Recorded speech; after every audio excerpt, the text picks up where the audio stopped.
Ah là là, le bordel électronique, le bordel de la moto que j'ai dû démonter. N'est-ce pas magnifique, chers amis? Eh bien, parce que oui, vous l'avez vu en cliquant sur cette vidéo, je vais changer ma moto. Alors à la base, c'était pas prévu que ça se fasse aussi vite. J'avais programmé ça pour le printemps prochain, mais il s'avérait en fait qu'il y avait des motos qui étaient en stock. Et donc, c'était plutôt arrangeant pour moi, parce que ça me permettait de pouvoir faire un peu moins de kilomètres avec la moto que j'étais en train de vendre. Et donc, je vais aller chercher la moto aujourd'hui. C'est la première fois que je partage, je me rends compte, une sortie de moto de chez le concessionnaire. Donc je vais vous emmener avec moi, je vais vous présenter aussi le concessionnaire parce qu'il est vraiment génial. C'est un magasin qui est top, je pourrais que vous inviter à y aller d'ailleurs. Et rendez-vous sur la moto, c'est parti. Bon, chers amis, je suis vraiment désolé, j'avais tout fait pour vous enregistrer en direct, et en fait le fichier il est inexploitable tellement il y avait de bruit, de vacarme du vent. Je pense que je sais pourquoi ça s'est passé comme ça, j'ai un réglage qui a mal été fait, c'était la première fois que j'utilisais le micro dans cette condition-là, donc eh bien j'espère que pour le prochain coup ce sera le bon moment. Alors je me dirige en fait vers le concessionnaire. À la base, c'était pas quelque chose que je voulais faire maintenant, changer de moto, c'était quelque chose qui aurait dû attendre le printemps. Enfin, il n'y avait pas de nécessité d'attendre, hein, bien sûr, mais c'était ce que je voulais. Et il s'est avéré en fait que ce concessionnaire que je ne connaissais pas, en général, moi j'allais du côté de Neuchâtel. C'est un peu le problème avec les concessionnaires BMW, c'est qu'il n'y en a pas énormément, ce qui fait que si vous n'êtes pas à côté d'un, vous avez vite beaucoup de kilomètres à faire.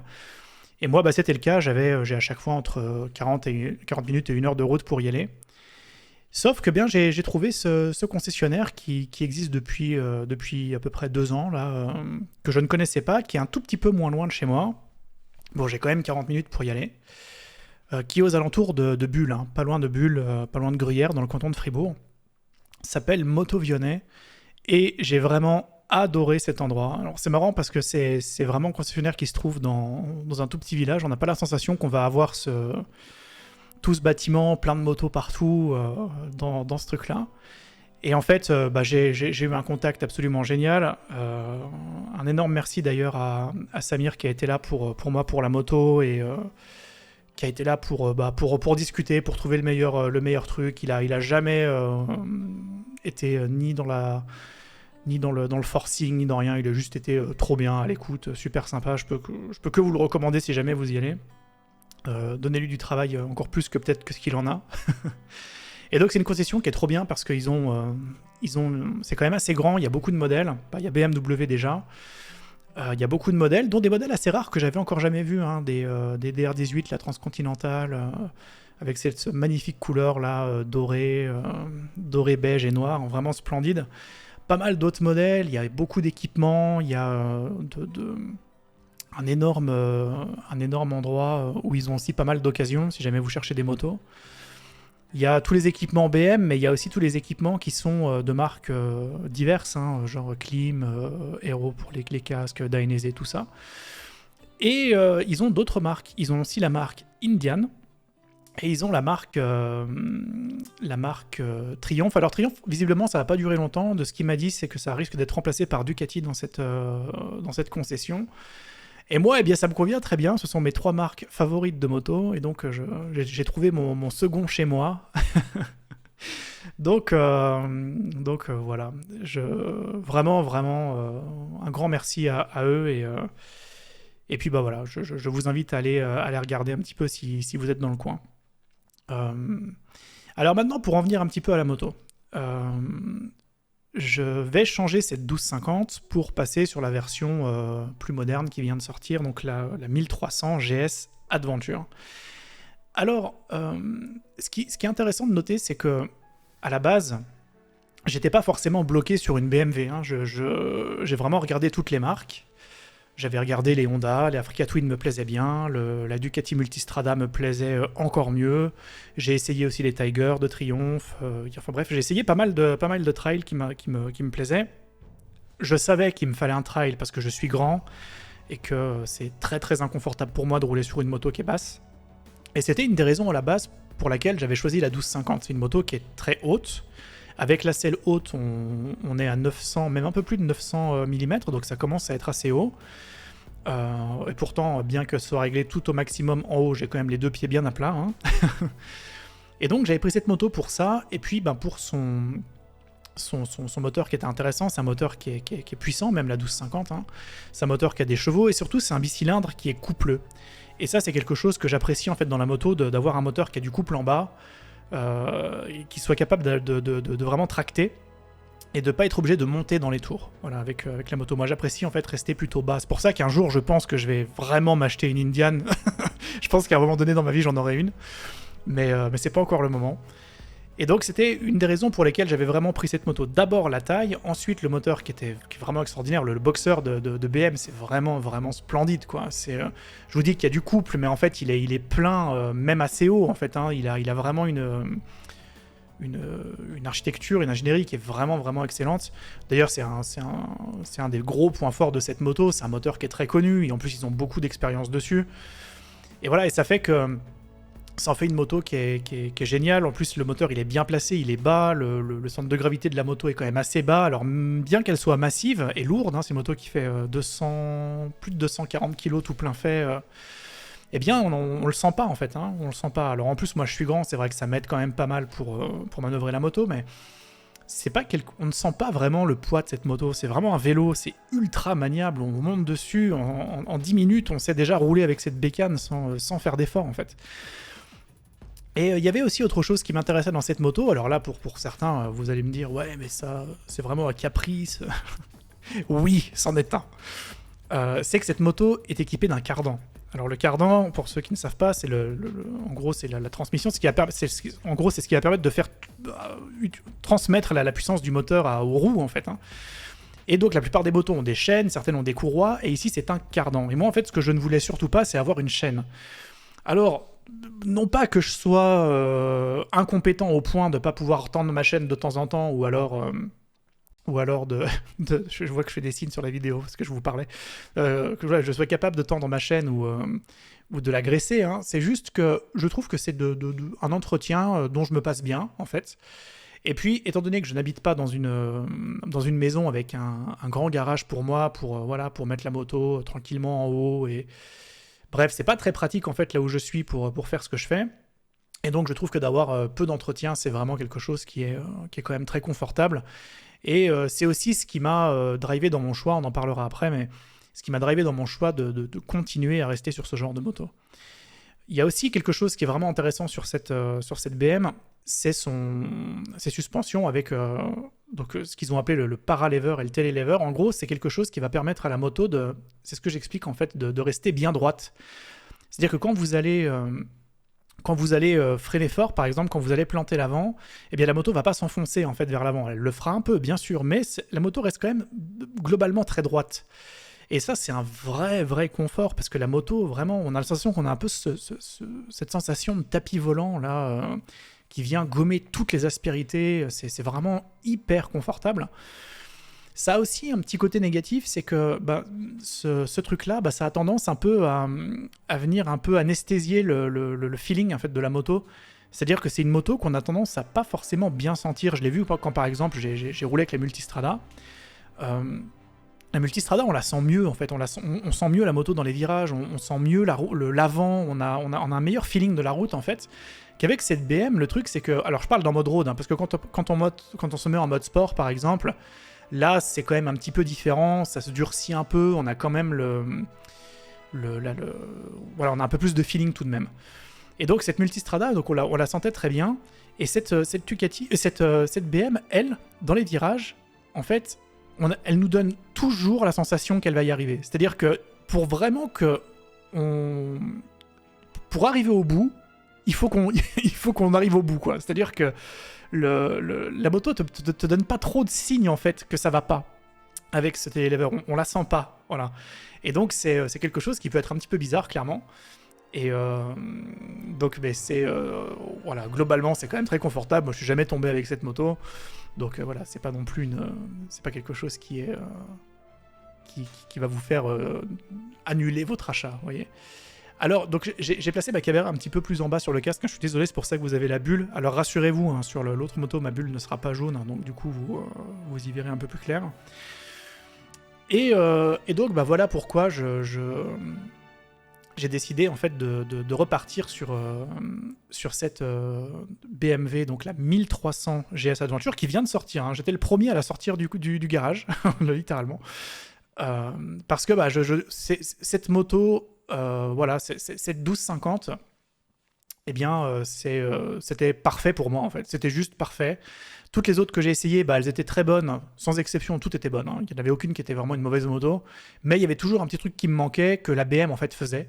Et donc, bah, je me suis dit, bah, allez, j'arrête de me prendre le chou.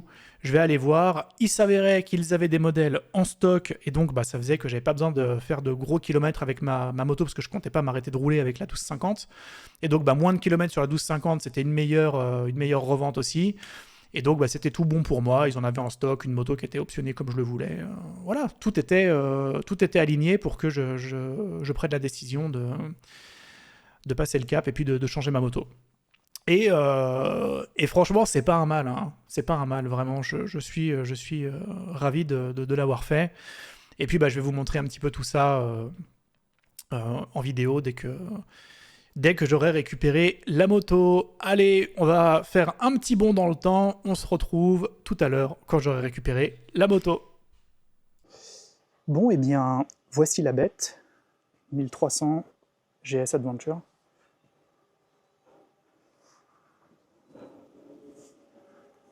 Bon, c'est une moto qui a beaucoup fait parler hein, quand elle est sortie, et moi le premier. C'est vrai que je vous avoue que j'étais pas ultra fan de ce design très carré. C'est vrai qu'elle est très cubique. Hein. Ça fait un peu... c'est un gros tank. Hein. Mais au fur et à mesure que je l'ai vue, c'est un peu comme la 1250 d'ailleurs. Hein. Quand j'ai vu la 1250 la première fois, ou même la 1200, hein, qui se ressemble beaucoup, j'avais eu du mal à accrocher. Et puis plus ça va, plus je la trouvais intéressante. Et celle-ci, bah pour moi, c'est exactement pareil. Je m'y suis fait et ça rend la 1250 un peu vieillotte. Ce que j'adore sur ce modèle, donc là j'ai pris une version qui était triple black. Et ce que j'adore sur cette version, c'est regardez un petit peu le réservoir. Alors je sais pas si, ouais, si ça fait un petit peu, on voit. C'est un réservoir en alu brossé qui est vraiment super chouette. Et le truc que j'adore, c'est vraiment la position de conduite. On voit la largeur en fait, du réservoir. C'est quelque chose que j'aimais déjà beaucoup sur la 1250 et qui est encore un peu plus exacerbé ici. Et ça, c'est vraiment très chouette. Pareil sur les clignotants dans les cache-mains ici, là, plutôt intéressant. Bon, alors bien sûr, ils ont mis toutes les petites fixations pour les valises et les pochettes. Mes valises ne sont pas encore arrivées, mais elles devraient pas tarder. Et voilà, ça veut dire que ouais, c'est peut-être un peu plus compliqué de mettre d'autres pochettes, mais à mon avis, c'est encore possible. Il y a un petit peu moins de crash bar. Alors là, j'ai des crash bars noirs vu que j'ai cette version-là. Il y a un peu moins de crash bar que sur la 1250, mais c'est suffisant pour que si jamais la moto se casse la gueule, que ça pète pas tout. Voilà, maintenant il y a la bulle électrique. Bon, j'ai déjà installé mon petit truc pour charger mon téléphone. Il y a toujours ce double écran hein, avec le GPS. Donc là, j'ai récupéré mon ancien GPS. Donc ça n'a pas changé. Ils n'ont pas mis un écran plus grand. C'est vrai qu'on aurait peut-être pu s'attendre à le même écran que sur la RT, par exemple, ou la K16. Mais bon, vu que ce sont des motos qui sont peut-être censées... alors, en général, elles y vont pas trop. Hein, elles sont lourdes et chères. Donc, mais bon, vu que c'est potentiellement une moto qui peut aller faire un peu de piste, de hors-piste, eh bien, on n'a peut-être pas envie d'avoir un si gros écran fragile. Donc c'est peut-être ça, peut-être de l'économie, j'en sais rien. Alors visiblement, de ce que m'a dit le gars, les Komodo ne sont toujours pas rétroéclairés. BMW, pour ça, il va falloir vous réveiller. Hein, faut pas attendre 2050 pour que ça arrive. parce que franchement, quand tu roules la nuit, tu sais pas où sont tes boutons, c'est quand même un peu chiant. Mais voilà, donc j'ai hâte d'aller vous tester ça. Je vais y aller de toute façon. Et puis bah, je vous commente tout ça pendant qu'on roule et qu'on rentre tranquillement à la maison. C'est parti. Alors... Petit. Mais oui, vous êtes très belle. Putain, elle vient de prendre la pause, regardez-moi ça là. Au revoir mesdames. Salut. Mais n'aie pas peur. T'inquiète pas. Le steak frites, c'est pas pour maintenant. Désolé d'avoir si j'ai mis quelques véganes en PLS. Mais bon. C'est la vie, hein, pas le paradis. Allez, ciao les vaches! Bonjour, nouvelle beauté. Télécommande hors portée. Mais non, qu'elle n'est pas hors portée, on se détend. Alors. Ah putain, ça va me faire chier encore. Alors attendez. Alors, cette monture Quadlock, je trouve ça génial parce que c'est super pratique. Mais par contre, c'est pas du tout super pratique à mettre. Voilà. Et il fait 17 degrés les copains quoi. C'est le printemps là. Printemps en novembre. Alors. Bon, de nouveau obligé de vous couper le direct parce que le son est vraiment dégueulasse. C'est pas possible de vous partager ça sans que vous saigniez des oreilles. Alors, eh bien, je vais vous raconter un petit peu ce qui s'est passé quand j'ai pris la moto. Alors, il faut savoir que j'avais déjà roulé avec la 1300 GS. Donc, c'était pas tout à fait nouveau pour moi, ce nouveau moteur. Ce qui était nouveau pour moi, en revanche, que j'avais pas vraiment testé chez BM, c'était la boîte automatique. Alors, cette boîte automatique, c'était quelque chose, à mon avis, ça va faire un peu vomir dans leur bouche aux puristes de la moto. C'était pour moi une des conditions de mon nouvel achat. J'avais vraiment envie d'avoir une moto qui avait une boîte auto, c'est pour ça que j'avais testé l'Africa Twin d'ailleurs. Parce que autant j'aime, j'apprécie vraiment passer mes vitesses, j'apprécie jouer avec l'embrayage, ça il n'y a pas de problème. Mais sur des voyages qui vont durer 10, 12, voire plus d'heures des fois, comme je le fais régulièrement, c'est vrai qu'au bout d'un moment, embrayer, débrayer, embrayer en permanence, eh bien je m'en passerai bien. Et c'est pour ça que je trouve que cette option finalement que BM offre là est vraiment très cool. Elle a vraiment un très bon feeling, cette boîte automatique. On sent un petit peu forcément le changement de vitesse, mais c'est quand même vraiment très doux. Elle passe quand même relativement bien sa vitesse au bon moment. Il faut savoir que là, je suis resté en mode road, j'ai pas mis le mode sport. Parce que je suis en rodage déjà, je vais pas commencer à tirer dans la moto.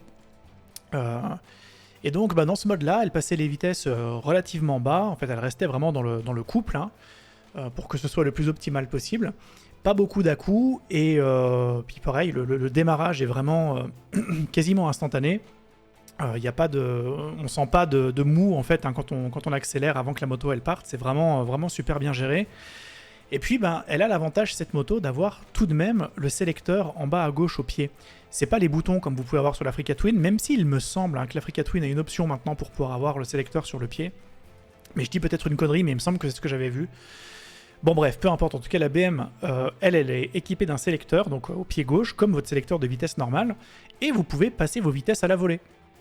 Vous pouvez décider en fait de rouler en drive, donc comme sur une voiture automatique, ou alors de vous mettre en manuel et de passer vos vitesses au pied. Et l'intérêt, c'est que vu que c'est pas vraiment une boîte normale, ça donne vraiment une sensation mais ultra souple quoi. C'est presque un jeu vidéo quoi. C'est vraiment hallucinant.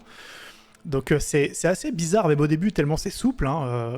Pourtant des shifters hyper bons, j'en ai roulé par exemple celui de la Multistrada est vraiment exceptionnel.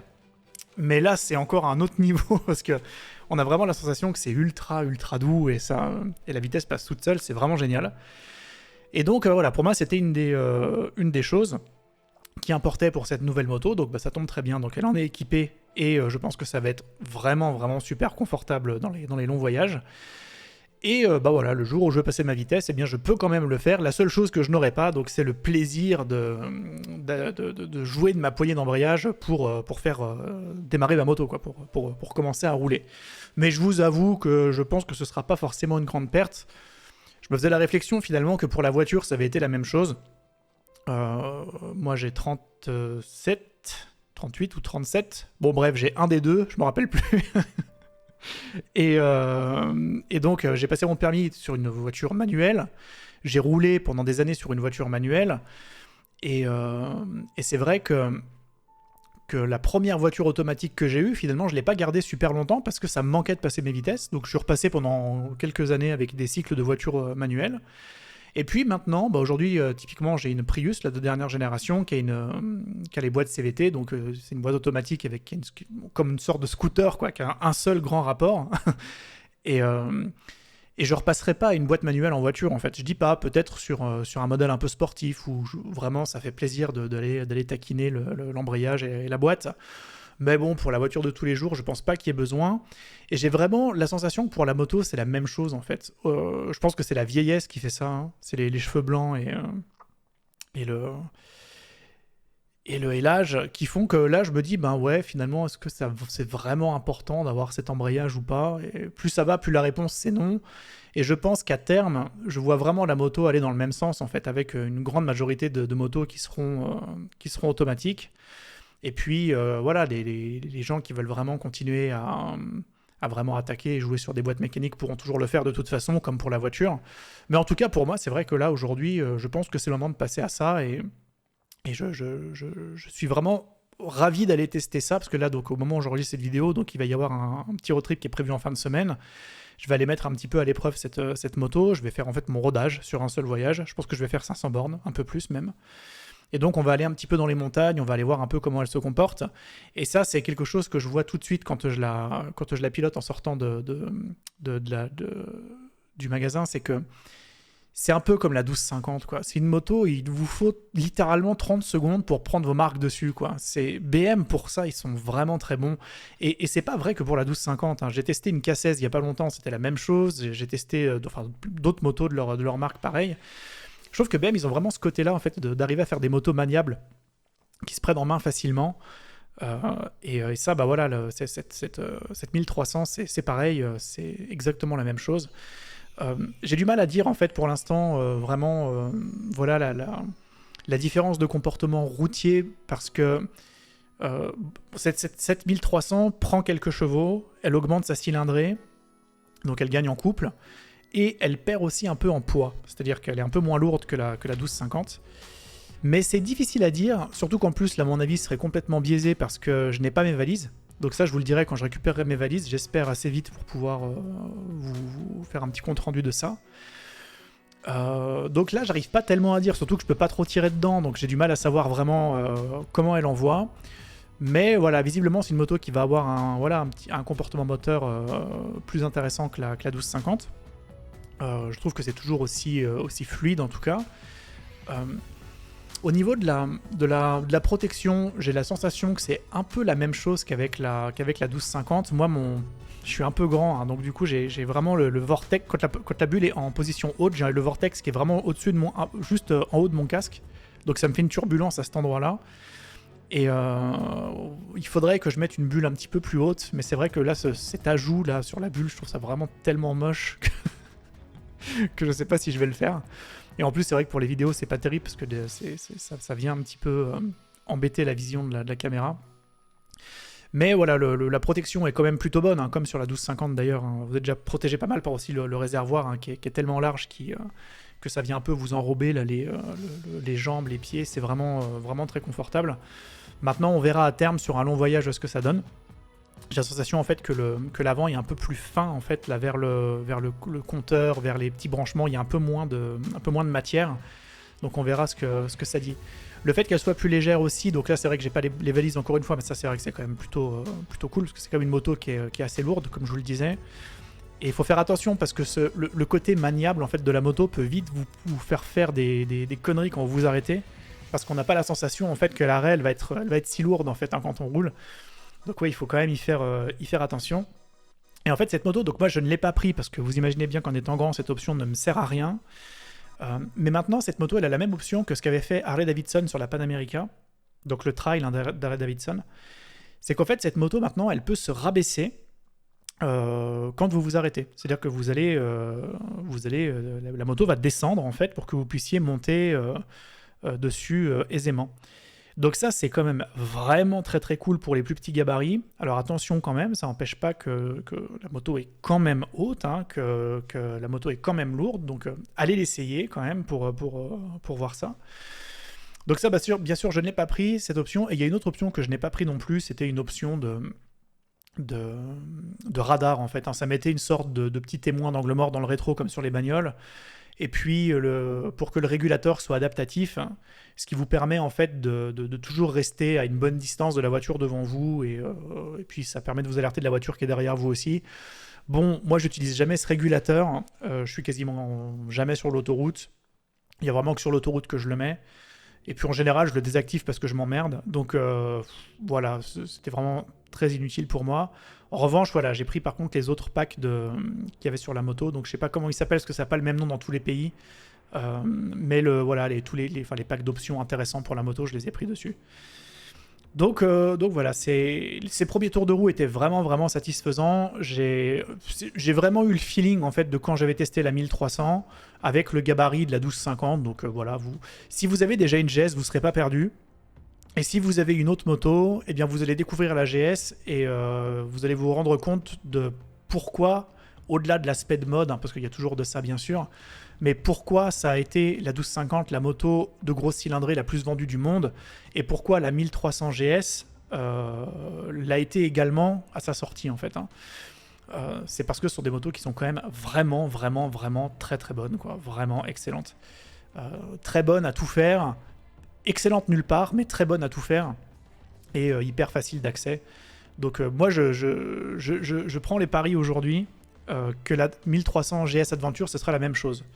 C'est-à-dire que la 1200 GS, la 1250 GS, moi c'est pareil. Hein, quand elle est sortie, j'étais pas ultra fan du design, et puis je m'y suis fait. La 1300, ça m'a fait exactement la même chose. Et je suis certain que ça va être la moto que vous allez croiser le plus, exactement comme la 1250. Là-dessus, ben oui, hein, ça c'est un peu le problème, c'est que quand vous achetez cette moto, ben vous l'achetez pas pour l'originalité, clairement pas. C'est même tout le contraire de ça. Donc vous allez en croiser beaucoup. Et de toute façon, voilà, ils vont plus produire la 1250. Hein, ce qui veut dire que les gens qui voudront le gros trail de BM, bah, ils achèteront celle-là. Ou alors ils passeront sur la 1300 normale. Mais dans tous les cas, vous allez en voir, ça c'est une certitude. Donc j'espère que ça vous a plu. On se retrouve très vite pour un road trip. Là, ça va arriver donc à la fin de semaine, donc vous l'aurez en début de semaine prochaine. J'espère que vous appréciez toujours ces vidéos. Pensez à vous abonner, à mettre un petit like si vous avez aimé. Actionnez aussi, mettez les notifications sur YouTube pour voir quand les vidéos elles arrivent en ligne. Et puis bah, dans la description, je vous mets tous les liens. Donc le lien de l'Instagram où il y a toutes les vidéos. D'ailleurs sur ces posts Instagram, pardon, je vais y arriver. Il y a le genre de photos que certains m'ont dit qu'ils avaient apprécié, que j'avais posté un petit peu sur YouTube et sur Twitter. Donc n'hésitez pas à aller sur Instagram, j'en poste régulièrement, plusieurs par semaine. D'ailleurs, je réponds aussi à vos questions que vous me posez sur Instagram, je vous réponds directement sur Instagram et j'essaye aussi de vous y répondre directement dans les vidéos. Il y en a pas mal qui m'ont parlé suite à ce que je vous avais dit sur la santé mentale, la moto, plein de choses. La dernière fois, j'ai eu pas mal de petits retours de gens qui m'ont parlé de ce qui leur était arrivé et de comment la moto avait pu être quelque chose d'intéressant pour eux. Donc c'est super, continuez à m'envoyer tout ça, à me poser vos questions. Moi, je vous y réponds dans les vidéos d'après et je vous réponds de toute façon dans les commentaires. Donc voilà, merci à tous et on se retrouve tout bientôt pour un nouveau road trip. Ciao!